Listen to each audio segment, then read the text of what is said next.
On revient sur le plateau de Regard Croisé avec nos chers invités. Vous êtes toujours sur New World Info, Firmin Teko Agbo, Louis Kamako et Gabin Adjao. On parlait de la République démocratique du Congo. Le second sujet, l'opposition vent debout contre un éventuel report des élections. Et Gabin a bien chuté. Selon le président rwandais Paul Kagame, le président Félix-Antoine Tshisekedi est en train de tout faire pour pouvoir s'éterniser au pouvoir et ne pas organiser les élections. On va, si vous le permettez, commencer par là. Louis Kamako, alors est-ce que l'argument avancé par le président rwandais aujourd'hui est un argument vérifié? Oui, du point de vue factuel, c'est vérifié parce qu'il y a l'insécurité à un des Congos, comme on le disait tout à l'heure dans le premier sujet. C'est-à-dire que la partie est du Congo n'est pas aussi pacifique que ça pour qu'on organise une élection. C'est la situation, hein, c'est le tableau général ici. Et pour que nous parlons de façon factuelle, c'est ce qu'il y a lieu de constater.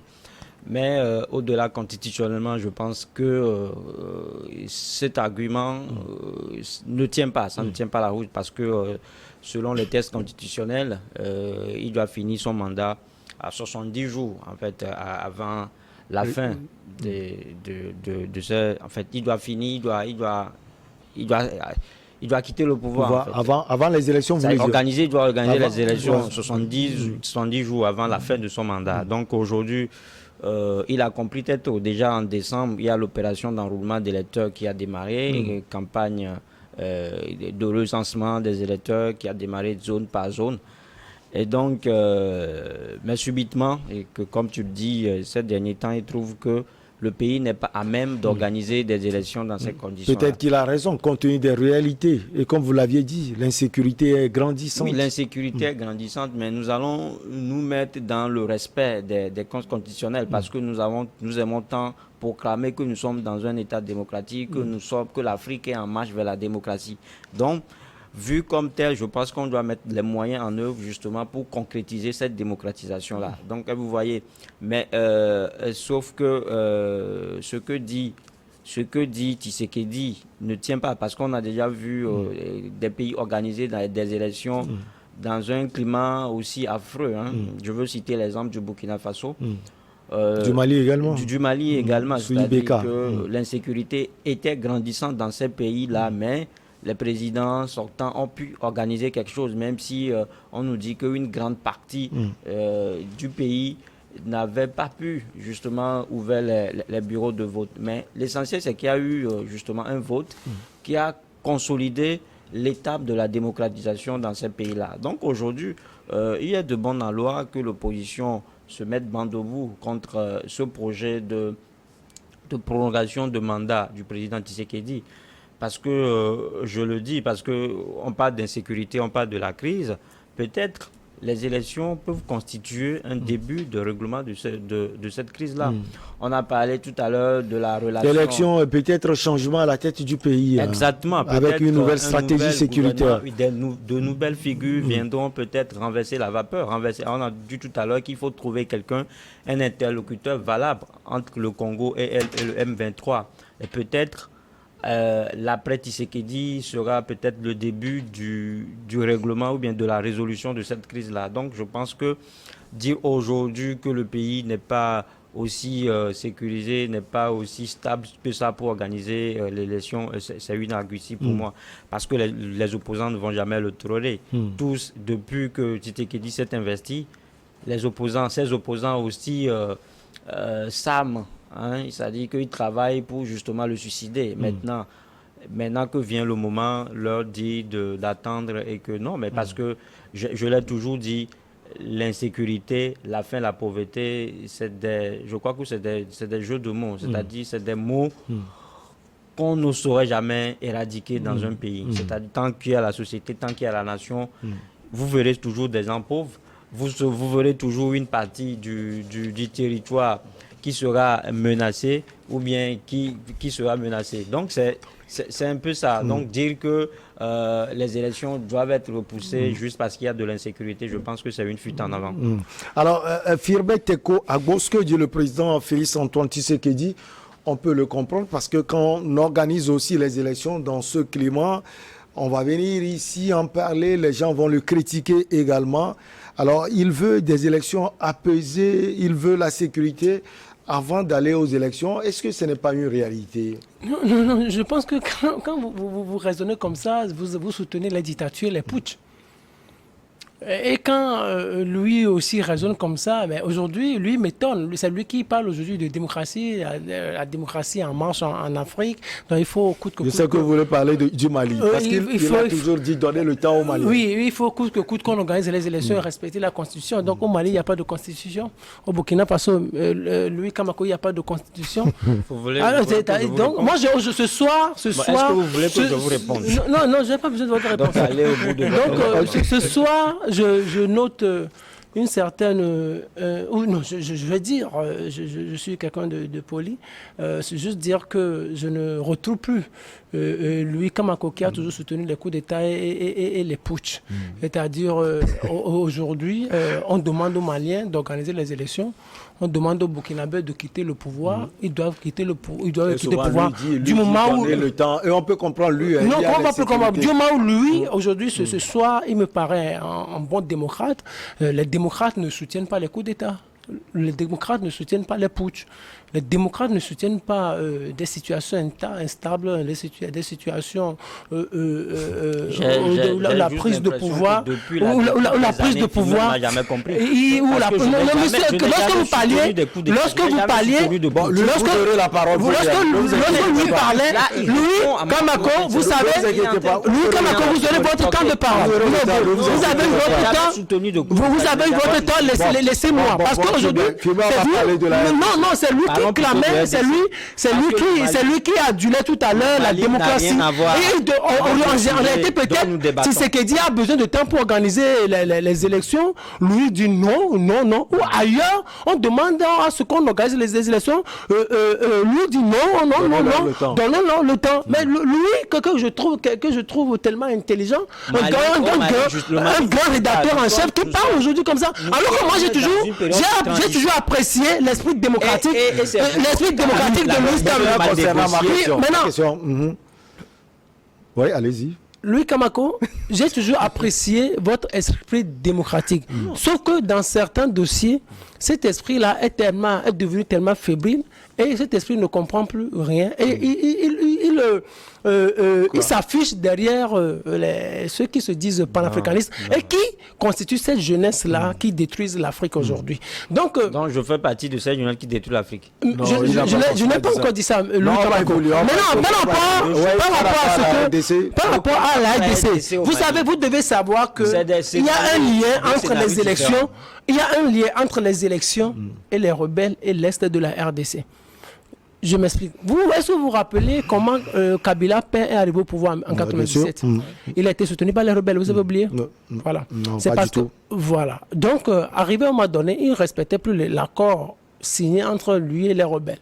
Et on a tout fait avec l'aide de la puissance occidentale. On a tout fait pour le dégager. Vous pensez que cela peut arriver au président Félix Antoine? Non, on a tout fait pour le dégager. J'ai l'impression que c'est Tshisekedi qui nous comprend. Peut-être à l'époque, il se retrouvait dans les boîtes de nuit de la Belgique et il s'amusait bien à Bruxelles. Il ne comprenait pas trop bien les choses. Et aujourd'hui... il a oublié les accords. Peut-être il a oublié les accords. Donc ici aussi, ces rebelles sont toujours là et Kabila fils est là. N'oubliez pas que Tshisekedi a succédé à Kabila fils, qui a vu comme ça, qui a vu les gens tuer son père. Ces rebelles-là sont toujours là. Et Kabila fils est toujours là. Il doit savoir comment composer avec cette tranche ou cette entité. Sinon, il sera là aujourd'hui du jour au lendemain, ce qui peut-être était arrivé à Kabila père en 2001. Peut-être lui sera arrivé. Pourquoi je dis cela? Parce qu'aujourd'hui, il est en train de détruire la couverture occidentale qu'il a. Quand Emmanuel Macron vient, et toi tu parles, tu désignes devant un chef d'État occidental. Mais Tracy, c'est une réalité, on ne peut pas le désigner. Attendez une seconde, il y a des exemples. Tu désignes comme ça les Occidentaux devant un chef d'État occidental, mais ça veut dire qu'en réalité, tu es en train de creuser ta propre tombe. Qu'est-ce qui est arrivé à Alpha Condé? C'est parce qu'arrivé à un moment donné, il désignait beaucoup la France. C'est la France qui l'a fait venir. Qu'est-ce qui est arrivé aux Tchadiens? Idriss Déby père. Il est mort au front. C'est parce qu'arrivé à un moment donné, il désinguait beaucoup la France. Juste dire qu'en réalité, Tshisekedi doit comprendre la leçon. Pour arriver au pouvoir, lui-même sait comment on a fait pour qu'il arrive au pouvoir. Donc il doit s'inspirer de l'histoire, se conformer, comme cela se doit, aux règles qui régissent le pouvoir politique de son pays. Mais s'il ne fait pas ce tableau-là, et s'il ne cherche pas à le respecter, du jour au lendemain, qu'il sache que la manière dont ça grouille dans l'Est, c'est la même manière, ça peut venir jusqu'à Kinshasa. Parce qu'il est en train de détruire la petite couverture qu'il a. Qu'il sache aujourd'hui, et que les Congolais, nos frères Congolais le sachent, jusqu'à présent, aucun chef d'État de la RDC ou du Zaïre, que ce soit du Zaïre, ou que ce soit du Congo belge, du Zaïre ou de la RDC, ne maîtrise la RDC, encore moins son fonctionnement. Toutes ces richesses-là, ces richesses appartiennent aux Occidentaux. Ils sont les Occidentaux qui décident de son extraction, qui décident de sa vente, et qui décident de son exportation. Vous dites ce qui est réel, c'est ce que vous dites. Ça dit que ce que vous voyez sur le terrain. Sur le terrain.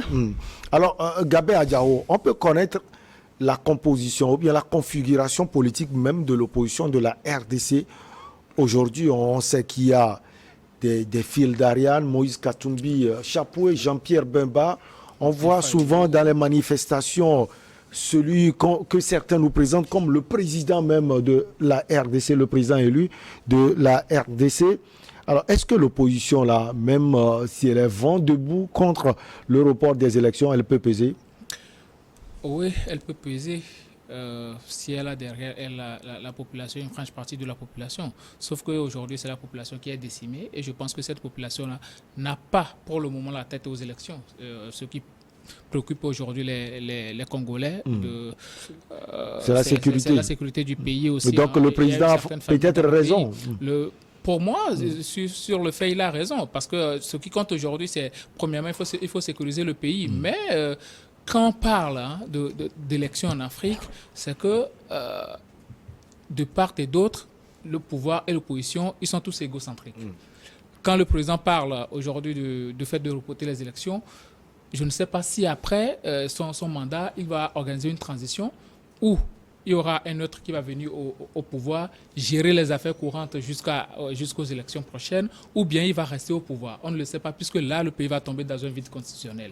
Et je ne sais pas s'il va gouverner par ordonnance. Un pays dirigé par ordonnance, c'est très dangereux et ça ne permet pas un bon fonctionnement des institutions. Il faut parer à toutes ces éventualités-là. Maintenant, les opposants aussi... ce qui est assez compliqué, c'est qu'en RDC, il y a deux parties de la population, il y a deux franges de la population, une population très, très, très riche et une population très, très, très pauvre. Et ces opposants-là font partie de la population très, très, très riche. Et ce n'est qu'une minorité. Et cette minorité-là pense à elle-même. Ces opposants, aujourd'hui, leur seul cheval de bataille, c'est d'arriver au pouvoir. Conquérir le pouvoir coûte que coûte. Or, on ne sait pas quel programme ils ont pour cette population-là. N'oublions pas que Tshisekedi aussi était un opposant. Mais quand il est venu aujourd'hui, au vu de tout son mandat, bon, qu'est-ce qu'il a eu à faire? D'autres peuvent le juger bon, mais beaucoup peuvent le juger mauvais. Parce que, bon, moi je le dis, c'est une première expérience pour lui. Firmin vient de le dire, il était en Belgique et tout. Bon, moi je ne sais pas ce qu'il faisait. Dans la boîte de nuit, je ne sais pas s'il était dans les boîtes de nuit. Bon, il était étudiant, il a étudié en Belgique. Ce qui est sûr est que c'était pas si Firmin l'a vu en boîte de nuit en tout cas. C'était un novice dans la politique. Du coup, cette première mandature lui a permis de voir réellement la situation, comment se présente la situation. Sauf que lui aussi, il est en train de prendre une certaine proportion de panafricanisme, ces discours-là qui a tendance à manquer du respect à des partenaires, parce que moi je ne parle pas vous pensez forcément que c'est une manière pour lui, à l'approche des élections, d'avoir une certaine cause. Opinion, oui, et d'avoir une cause, d'avoir certaines personnes qui vont l'applaudir, qui vont lui dire, bon, on est là, c'est bien, c'est comme ça qu'il faut parler aux autres. Alors que moi, ces Occidentaux, comme on le dit, je les vois comme des partenaires. Et c'est à nous de définir notre partenariat. Il ne faut pas les accuser de quoi que ce soit, parce que nous-mêmes, nous sommes responsables de notre propre destin. Il ne faut pas à chaque fois ramener le problème de l'Afrique sur d'autres pays, alors que bon, eux, ils sont ailleurs, c'est nous qui sommes sur le terrain, c'est à nous de voir réellement quel développement nous voulons inventer infliger à notre population. Aujourd'hui au Congo, si on veut bien penser, je pense qu'un pays sérieux ne peut pas organiser une élection dans cette situation, puisque le suffrage universel est très important et la plupart de la population du Nord et de l'Est aussi n'est pas à même d'aller dans les urnes, je ne sais pas. On va voter quand on est heureux, quand on se sent bien. Et une population qui est méprisée, qui est maltraitée, je ne suis pas sûr que cette population aura à même l'envie d'aller aux élections et d'aller choisir un candidat qui leur permettra de faire avancer le pays. Donc aujourd'hui, je pense que Tshisekedi, il peut organiser une conférence avec l'opposition, discuter avec eux, leur poser le problème du pays, si tant est qu'ils ont véritablement envie que ce pays-là trouve la paix, leur poser le problème, que chacun apporte son idée et on va aller ensemble. Si, après sa gestion, il peut organiser une transition dans laquelle peut-être lui sera là, mais aussi les opposants seront tout autour, puisque ceux-là, ils sont aussi immensement riches. La guerre aussi, c'est l'argent.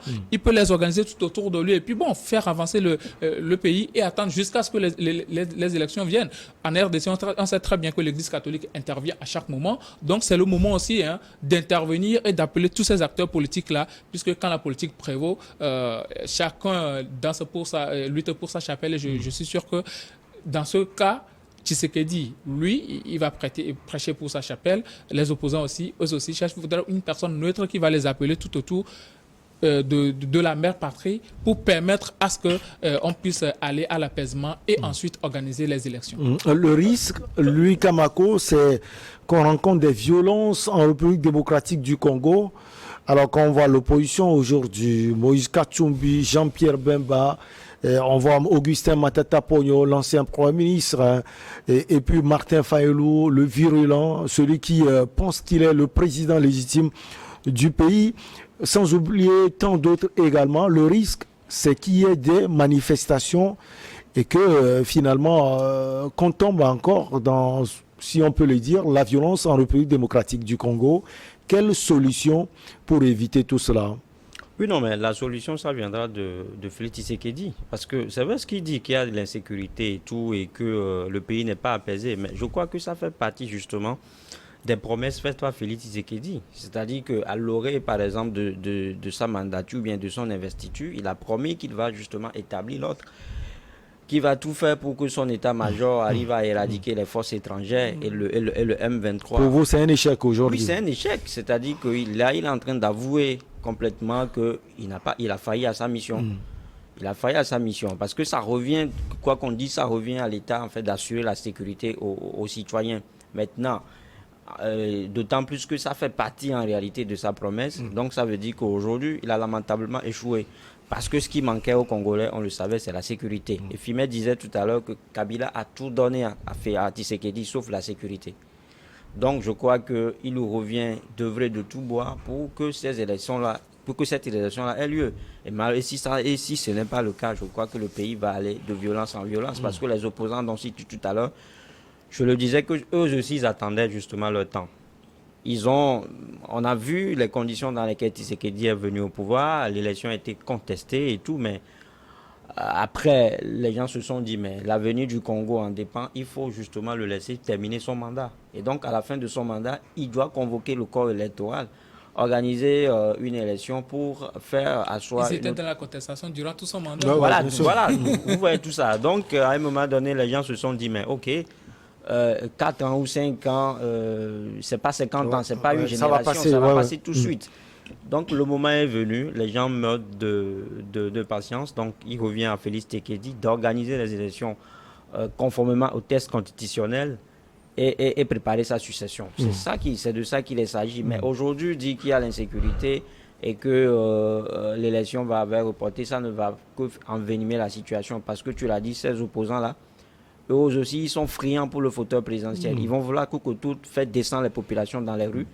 Et ça va aggraver la situation actuelle qu'on connaît.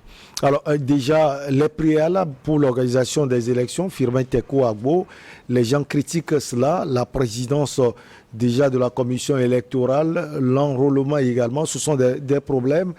vous pensez que cela risque d'amener le pays vers des contestations? Non, il faut savoir une chose. Tout ce que vous venez de citer, la CENI, l'enrôlement, tout cela sera teinté de fraude. Parce que Tshisekedi, il faut le savoir, il ne veut pas quitter le pouvoir pour le moment. Et il a peur d'une chose. Il a peur que la manière dont il est venu au pouvoir, cette même manière, on peut utiliser cette même manière pour le dégager du pouvoir. Donc ici, il s'apprête à frauder les élections massivement. Ça, il ne faut pas l'oublier, il ne faut pas l'ignorer, parce qu'il n'a pas la même mise sur le pays. Il n'a pas la sécurité, donc on peut le déstabiliser à tout moment. Il n'a pas la même mise pour couvrir tout le territoire. Donc c'est quelqu'un qui s'apprête à frauder. C'est pour cela qu'il demande un temps suffisant pour pouvoir organiser les élections. On peut lui donner encore 2 ans, 3 ans, 4 ans pour organiser ces élections-là.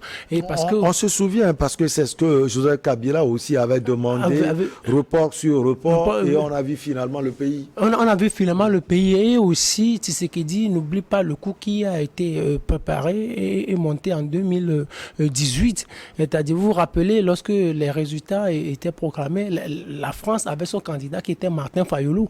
Vous n'oubliez pas ça. Donc, le ministre des Affaires étrangères à l'époque de la France, entre guillemets, militaire pour Martin Fayoulou, on ne sait pas ce qui s'est passé. C'est ce qui est devenu président. Et Emmanuel Macron est passé là. Ils n'ont pas oublié, ils sont toujours rancuniers de cette situation-là. Ils n'ont pas oublié. Donc la France peut-être serait en train de chercher son candidat. Et c'est ce qui dit qu'il ne comprend pas le jeu de la géopolitique. Il insulte la France devant un président français. Il insulte les États-Unis devant ses cousins qui sont les Français. D'abord, il dit ce qu'il pense. Non, il dit ce qu'il pense, mais il ne maîtrise pas son territoire. Il ne maîtrise pas la clé de son territoire. Alors, ce qui a été fait en 2018, les Français ne vont plus jamais permettre à ce que cela leur arrive en 2000 cette année ou l'année prochaine. C'est cette année en décembre. C'est leur pays. Oui. Donc,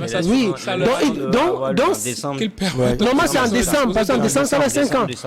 Oui, en décembre ça fait 5 ans. Donc on ne va pas lui permettre cela. Donc lui-même, il me semble qu'il ne comprend pas trop le jeu. Il y a les opposants qui sont là. Les Martin Fayoulou qui sont toujours là, peut-être seraient en train de discuter avec les chancelleries et autres, peut-être les Occidentaux ou les chancelleries ont déjà leur candidat, et on sera en train de le travailler. On attend juste qu'ils disent je veux organiser les élections. S'ils disent je veux organiser les élections, on va voir. Si on ne veut plus de lui, on va tout faire pour le faire partir du pouvoir. N'oubliez pas, c'est la même chose aussi qui s'est passé avec Laurent Gbagbo. Laurent Gbagbo, on l'attendait jusqu'à ce qu'il organise les élections. Il était sûr qu'il allait organiser et gagner les élections. Mais alors que tout avait été préparé, concocté par les Sarkozy et les Occidentaux, il organise les élections. Au premier tour, on lui permet d'arriver en tête, et au deuxième tour on lui dit monsieur, vous n'avez pas le fauteuil, vous quittez le pouvoir. Donc les mêmes gestes, en fait les pratiques sont les mêmes. Il faut juste lire un peu l'histoire. C'est que dit qui a passé tout son temps dans les boîtes de nuit n'a pas eu du temps suffisant pour pouvoir lire l'histoire du passé. Alors oui, tu veux acheter quelque chose?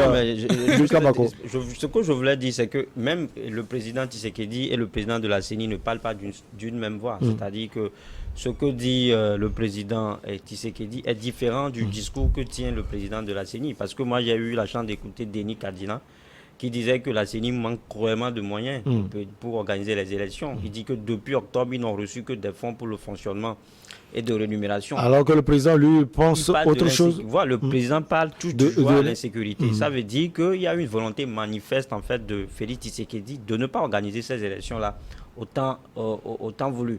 Est-ce que vous voyez? Il a peur. Le problème d'insécurité n'est que peut-être un alibi trouvé par le président pour narguer encore l'opposition. Et comme je le dis, en le faisant, il va aggraver la situation.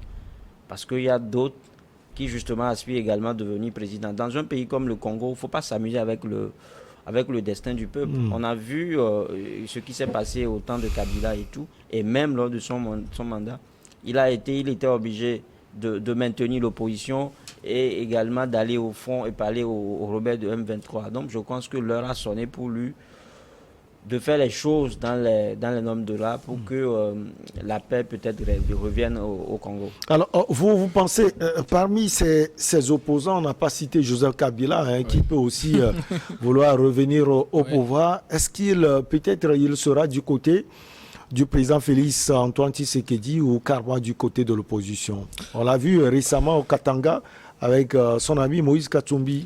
Oui, vous savez, Joseph Kabila, beaucoup de personnes ne le citent pas, mais c'est un vieux de la vieille, c'est quelqu'un qui connaît les rouages de la politique et il peut sauter à tout moment et redevenir président du RDC, d'autant plus qu'il a encore des manettes et il peut encore servir ce pays-là. Mais bon, à quelle fin?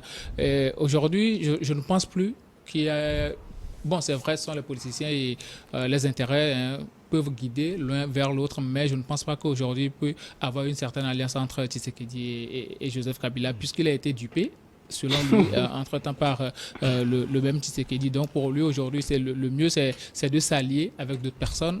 Moïse Katumbi, on peut dire que c'est le troisième larron aujourd'hui entre Tshisekedi et Martin Fayoulou. Donc, du coup, mieux vaut s'aligner avec un d'entre eux qui pourrait lui permettre. Parce que si on voit bien la situation, Kabila, il est encore très jeune. Il est très jeune et il peut encore permettre, il faut pousser encore un autre devant la scène pour se faire un peu oublier. Et pendant que ces autres-là seront mis devant les faits accomplis, puisque Martin et Moïse Katumbi aussi sera un novice, s'il devient président, et il ne maîtrisera pas véritablement les rouages de la direction du pays. Donc, du coup, lui aussi va tomber dans les mêmes travers. Et on va trouver en Joseph Kabila un sauveur. Et là, il va venir en tant que conquérant. Donc, c'est un jeu qu'il est en train de jouer. On verra ce que ça va donner par après. On lui prête des intentions, bien sûr, mais en politique, tout est jouable. Mais moi, je vais encore revenir sur un aspect, les élections. Mais les élections à quelle fin? C'est aussi ça le problème. Les élections, on fait les élections pour permettre à la population de bien vivre. Mais est-ce que depuis qu'on organise les élections dans ces pays-là, je pense que le pays est toujours de plus en plus instable. Et les dernières élections qui ont porté à la tête du pays Tshisekedi prouvent à suffisance que les élections ne résolvent pas véritablement le problème de ce pays-là. Donc je pense que si tous ceux-là de la scène politique congolaise sont véritablement sérieux et pensent au bonheur de la population, il faut s'asseoir et discuter véritablement. Et même, je pense que l'Union africaine doit s'impliquer aujourd'hui pour organiser, pourquoi pas, un sommet rwando-congolais pour leur permettre à ces deux pays-là de s'asseoir, de parler véritablement. Et aussi, il faudrait que Tshisekedi arrête certains discours. Parce qu'il y a certaines choses qui ne se disent pas tout de go devant la presse. Vous pouvez avoir une discussion dans une base arrière, dans une chambre et tout, et c'est là que les accords se concluent. Mais quand tu fais certaines discussions, quand tu parles de certaines choses devant la population et les gens crient, t'applaudissent, tu as déjà eu ton heure de gloire et celui-là, il va chercher à se racheter. Et quand il va se racheter, ce sera à ta perte. Donc, je pense qu'il faut que Tshisekedi sache raison garder, ameuter les autres, puisque, vous savez, la Constitution, il faut la respecter, mais à un certain moment, il faut savoir faire des compromis. Et les compromis, il faut les faire avec tes protagonistes, c'est-à-dire les opposants, qui sont aussi très puissants dans ce pays-là. Allez, on va marquer la pause pour le journal. Chers invités, on revient juste après.